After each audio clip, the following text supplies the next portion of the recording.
তোমার লাইফে হয়তো এই বাইক থাকবে আর নাহলে আমি থাকবো। কে থাকবে বলো? বাইক। বাইকের মধ্যে কি আছে আমার মধ্যে নাই? তেল। ফাইজলামি করবা না, আমি কিন্তু সিরিয়াস মুন না। তুমি আজকে ফাইনাল ডিসিশন নিবা, তোমার লাইফে বাইক থাকবে আর নাহলে আমি থাকবো। তুমি বলো কে থাকবে? বাইক। এত যে বাইক করতেছো, কি পাইছে বাইকের মধ্যে? জানার মধ্যে না ব্রেক। ব্রেক মানে? আমার এই বাইকের ভিতরে একটা ব্রেক আছে, ব্রেকটা যখন চাপ দেই ও থাইমা যায়, কিন্তু তোমার ভিতর কোনো ব্রেক নাই। তোমার থামতে বললে তুমি থামো না। তোমার সাথে রিলেশনে আসার পর থেকে বলতে পারবা কোনো কিছুতে তোমার আমি থামাইতে পারছি? আমার কোনো কথা এখন পর্যন্ত তুমি শুনছো বা আমার কোনো কথার দাম দিছো বলতে পারবা?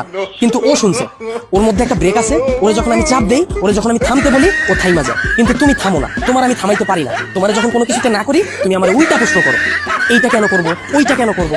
এই ও কি কথা বলতে পারবে যে ও তোমাকে প্রশ্ন করবে? এইটাই তো আমার সুবিধা। ওরে আমি যেমনে বলি, যেমনে চালাই, ও অমনি চলে। কিন্তু তোমার আমি যেমনে চালাইতে চাই, তুমি অমনে চলো না। ওরে নিয়ে আমার কোনো প্যারা নেই। তার মানে আমি প্যারা? অবশ্যই প্যারা। তোমার নিয়ে আমি প্রতি মুহূর্তে আতঙ্কে থাকি। কোন ছেলে তোমার মেসেঞ্জারে নক দিল, কোন ছেলে তোমার আবার ডিস্টার্ব করলো, কোন ছেলে তোমার প্রোফাইল পিকচারে যে একটা লাভ রিয়েক্ট দিল। আমি যখন তোমারে বলি বাসা থেকে যখন বের হবা বোরকা পইরা বের হয়ে, তখন তুমি আমার কি বলো? আমার গরম লাগে।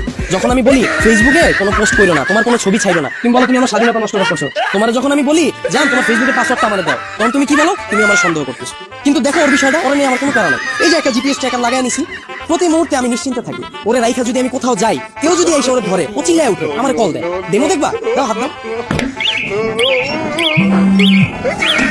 এই যে কল চলে আসছে।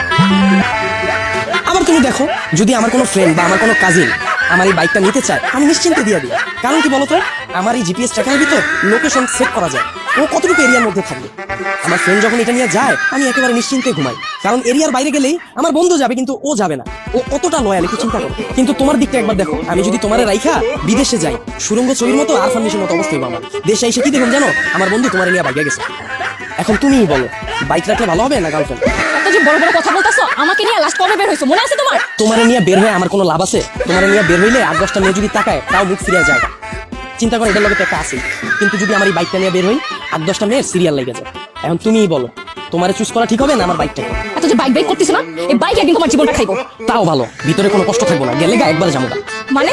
আবার মানে তোমার লগে রিলেশনে যাওয়ার পর থেকে আমার ক্যারিয়ারে সময় না দিয়া, তোমার পিছনে সময় দিয়া, ভার্সিটি টিউশন ফি না দিয়া, তোমার পিছনে খরচ কইরা, দিনের পর দিন তোমার নিয়ে চিন্তা কইরা, আমার পড়াশোনা গ্যাপ দিয়া, তারপর তোমার মন ভালো করার লেগা 2 দিন পর পর গিফট দিয়া, 2 দিন পর পর নতুন নতুন রেস্টুরেন্টে নিয়ে যায় খাওয়া, কোনো পোলা তোমার ডিস্টার্ব করলে ওই পোলার লগে মারামারি কইরা, কোনো মাইয়ার দিকে না তাকায় তোমার প্রতি লয়াল থাকা, মন দিল দিয়া তোমার ভালোবাসার পর হঠাৎ করে তুমি একদিন একই কইবা, জান আমার বাসা থেকে তো বিয়ে ঠিক করে ফেলছি, আমার এখন আর কিছু করার নেই।